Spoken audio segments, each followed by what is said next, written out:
Hello friends, இந்த வெள்ளை பூசணிக்காய் வச்சு இன்றைக்கி ஒரு சட்னியும் ஒரு ஜூஸும் நம்ம எப்படி பண்ணலான்னு பார்க்கலாம். அதுக்கு இந்த வெள்ளை பூசணிக்காவை கட் பண்ணி அதில் இருக்கிற சீட்ஸ் எல்லாம் எடுத்துகிட்டு ரொம்ப குட்டி குட்டி பீஸாக கட் பண்ணி வச்சுக்கோங்க.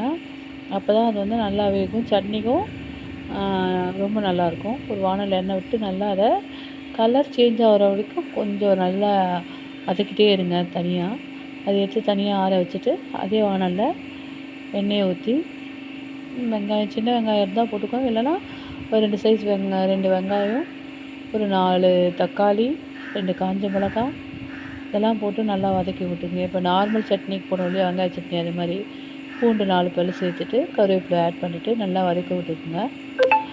அதுலேயே பார்த்திங்கன்னா நீங்கள் இந்த நம்ம தனியாக வதக்கி வச்சுருக்கோம் இல்லையா, அதையும் சேர்த்து வெள்ளை பூசணிக்காயும் சேர்த்து அதில் என்ன பண்ணும் வதக்கிட்டு நல்லா ஆற விட்டுருங்க. அதுக்கப்புறம் பார்த்திங்கன்னா ஜூஸுக்கும் இதே மாதிரி குட்டி குட்டியாக நம்ம கட் பண்ணி வச்சுக்கிட்டு அதில் வந்து 4 மிளகு போட்டு அதை நல்லா அடிச்சுட்டு அதை வடித்து அதை வந்து பெப்பர் பவுடரு நான் அதிலே மிளகு போட்டு அரைச்சிட்டேன், வேணால் நீங்கள் பெப்பர் பவுடர் போட்டுக்கோங்க. அதுக்கப்புறம் பார்த்திங்கன்னா சட்னியும் இந்த பக்கம் மிக்சியில்